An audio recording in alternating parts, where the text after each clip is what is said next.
generation where we helped each other back in the early 60s and 50s and stuff like that. Man, we done got to the point to where some of them got too much. You got greedy, you got stingy, or whatever you want to call it. And they don't help anybody anymore. You know, sometimes certain people you can't say certain things to, they take it the wrong way. I told my boys, I said, look here, I'm not here to hurt you. And I was just talking just to them. I said, if anybody give you some advice, I said, take it. Yeah. I said, it may not help you today, but it may help you next week or next month or next year. That's the thing. That's fact. You know, everything ain't for everybody, but it may not help you right now, but it'll help you later. And that's why I appreciate you telling me. My uncle used to. That's good. My uncle used to tell me certain things, and I was like, yeah, I was 13, 14 years old. Yeah, right? What are you talking about? Man, I got 22 years old, 25. I see what old uncle talking about. Yeah. You know, even if some things as simple as, he used to tell me, put clothes on your body. I was young, man. You know, cover up, cover your head, cover your legs. You know, don't try to stay up. Try to not let your body get cold as much as possible. You know, try to keep your body at a certain temperature. Man, I'm 19, 20 years old. I started kind of wrapping up a little bit, man. I started feeling so much better, man. It was crazy. Yeah. I mean, just simple things like that. Yeah. You know, like I told you, I appreciate you even mentioning it to me. And, you know, whether it's like you take, for instance, I don't know if you got a home or not. You know, you take, for instance, property tax. People don't fight their property tax. If you got 300 people in a subdivision and you only, and let's say every year, most likely your property tax is going to go up in most cases. If you don't fight it, guess what? They'll go up $50, they'll go up $100, it may go up $150 depending where you're located. And people just think, okay, that's just the way it is. No, you fight that shit every year. You keep that shit down. That's why I used to have so many people losing their homes. Because they started off with $1,000 a month. And then if you got any type of escrow, that's why I don't even fool with escrow. If you got any escrow, your damn note, next year it might be $1,100. And then 2 years later, it may be $1,300. And then, depending on some folks, depending on their budget, monthly budget, hell, that $300, $400 over a 5-year period of time, instead of going to escrow. And what happens is the insurance, they'll go ahead and jack your doggone windstorm and all that up and say that's the reason why they need that extra money. And nothing really has, let's say for instance, we didn't even get a hurricane and nothing like that. But yet your doggone escrow or your house note was jacked up from $1,000 to $1,400 in 4 or 5 years. It's crazy. Yeah. Man. And that's what I was learning. A lady was teaching me about the law side. The law of The what? law, L-A-W. The law, some of the law. laws. Yeah. And she was saying how, showing me a lot of things that we wasn't taught. Don't want you to know. And I was like, and she was telling me about, opening up a trust and doing all this stuff. And she was like, LLC and all the that. name that they gave you is not like your real name. And, things like that. And she was just opening my eyes more. And I was like, wow. Yeah. She showed me a video. It's a form, a 1099. You heard of it? Well, I heard A, 1099, A and C. There's a form you can get. Yeah. You go through the IRS, go through the Treasury, and it's money that they owe you. So, some people, they may owe you, you don't even know it. Man, the guy was saying there was a guy that was doing that, and he would get the forms, and this is how they would get new cars. They was getting a new car every month by doing that. Yeah, and here's how he found out, though. What he found out was somewhere, and this is several different ways, but let's just say, for instance, one of the ways is if the IRS somewhere down the line overcharged you, for taxes or whatever, or either you had a family member that was further down the line or whatever that you didn't, and you claimed it. It's all kinds of stuff like that. Yeah, it's crazy. Man, it was just so crooked. I mean, talking about the court system and how they not real, just everything. How we And get I'm like, caught in it. that's what I'm And, saying. and you talking about getting bailed out? Man, the way they got it set up, and it was because a friend of mine's son, that was about 4 or 5 years ago, right there in Cleveland. I mean, the hassle that you have to go through just to get back. And the money that, it's almost like, it's something, you know, it reminds me of Las Vegas. It's here to take your money. When you go to Las Vegas, man, it's everything around you.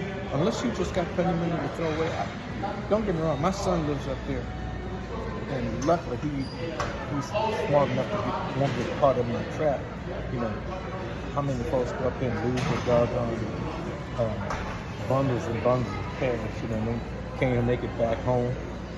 Get divorced because, you know, they thought they was going to get lucky, man.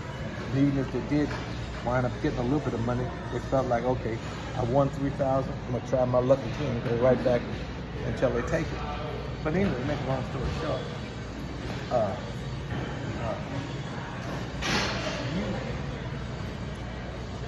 you almost, I lost my train of thought. I was going somewhere with this shit. Oh man, see how it gets? Oh, yeah. It get like that, Oh, yeah. especially when you on points with something. Yeah, but it'll come back to me in a minute. I ain't going yet. But, Nah, but that's fact. But you get my drift though. But we was talking about the LLC and all that. My wife, and you know, we don't have a business or nothing like that. But the bottom line is, we've been thinking about having some money put in for our kids for trust and all that other stuff. Yeah. We just hadn't done it just yet, but we seriously consider. She's still working. She most likely going to be done with it in about 6 months or so, maybe a year. She said, Stephen, I really love, and that's what she told me when I retired. She said, Stephen, I really love what I do, so I don't think I'm going to retire, but I try to get her to retire with me. And because she helps a lot of people. She works at the mayor's office, right? And not only just black people, but elderly people, and even people our age, your age, and young folks, you know. But like I said, she really loves what she does, so she's talking about 6 months she's going to cut it loose. But then when she told everybody she's thinking about leaving, of course, you know the new mayor now, he asked her to stay on. Maybe we could work something out. And then, of course, you know, for Ben, I don't know if you know, his last name is Ellis. What is it?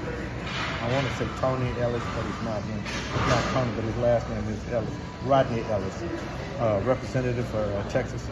He represents Ben Fort. Okay. So anyway, he asked her if she considered coming to work for Ben and stuff like that. She said it always depends. But anyway, make a long story short, bottom line is we was thinking about the LLC and all that kind of stuff, getting things together for the grandkids. You know, me and my wife, or both of us, let's say we decided to go to California for a flight, and the flight went down. You want to make sure you got your house in order, you know. Yeah. So you'd be surprised, man, whether it's your brother, sister, children, or whatever, man. When somebody dies, man, I don't think we got that problem with our kids, but shit, you just never know. I've seen it so many times where somebody died, and it was almost like the siblings, because they felt like things wasn't split right or whatever, fight amongst themselves. It's crazy. Like you take, for instance, just to give you an idea, my brother-in-law, I call him my brother-in-law, my sister left him almost 15 years ago, but based on the fact that he was in the military, they never did, and I'm not going to sit here and tell you she didn't love him. The bottom line is Otis wasn't right, and he wasn't right, man. So anyway, she finally cut it loose, but she never divorced him. You know, they just remained friends and stuff like that. So Otis would come to all the family functions and all that shit, right? He'd come by the house every now and then because she purchased the house on her own. So she didn't want nowhere close. She had one daughter. So, making a long story short, my sister got lung cancer, right? And she just passed away maybe like two and a half months ago. Man, my condolences, man. Yeah. So, he was. Sometimes he would take her to the hospital and stuff like that. When one of us couldn't make it or whatever, or you don't worry about it. But it wasn't that often, trust me. The only reason he would come by the house and all that because bottom line, she purchased the house roughly about 15 years ago in Clear Lake, and he was wanting the house. He one part of it, and nothing else between him and the daughter. Well, my sister already told me where the will was and what she did. He came over while she was at the hospital with some papers for her to sign. She told him, just about cussed him out, and told him, don't ever bring me no papers. The house is already, everything's in order, blah, blah, blah. And so, at the funeral, after the funeral, we ain't seen him after that. I said, bottom line is, like I said, he was just he got into it with his daughter big time. And because he kept coming by the house, when everything was already awarded to her. And of course, you got to go through probate and all that kind of stuff, get everything signed and all that kind of stuff. So that way he really couldn't touch nothing. That was really pissed him off then. Because he went in there looking for, she knew he had a will and all that, with a whole bunch of other stuff like that. But he would constantly go to the house, nobody was there, right? And he'd not break in, but he would go in, looking, search through all the top files, paperwork and all that. He hadn't even lived there, man. That's crazy. But anyway, that's another whole. But man, I'm gonna take your advice. Work on that, man. I'm telling you. Do it now. Huh? Do it now. Yeah, I'm gonna go. Even because you gotta realize you're chewing gum. Mm-hmm. You know how much air you sucking in just by chewing gum? I've read that. But and you're wondering why you blow it. Huh? And you wonder why you blow it. And that's exactly it. Bloated, if I'm not mistaken, right? Yeah. I've heard him say something about when you do that, then you wonder why you're a little bloated or feel a little uncomfortable. Because I'm telling you, I was on a video game, and it took me a while to realize, but every time I got done, I was bloated. And I'm like, I didn't even From being eat on nothing. the video game? Yes. So I'm like, I started really paying attention to myself. And I noticed every time I'm gaming and it gets to a point where something happens or I'm doing something, I do this. Suck it in. And I'm sucking in air and I'm not breathing the proper way to get it back out. You understand? And it would just sit there. Think about that. Normally, it'll stay there until you burp. How you doing, man? Hanging in there. You're looking younger, man. Well, I appreciate you saying that. Until you burp, Yeah. go to the bathroom, fart it out, do whatever. Yeah. No, breathe. And another thing we don't do, and I know I was taught burping is bad. Yeah. You know what I'm saying? No, I burp. I make myself burp. I used to do that when I was young. No, because I just, I know how to control. Okay, I got you. There's a lot of shit that we used to do when we was young. Yeah. Those things will still help you to this day. Absolutely. I agree. Our brains was really, free. What my brain was, and I'm a thinker. Right. I realized my gift and who I am. Right. Breathing was like that, burping.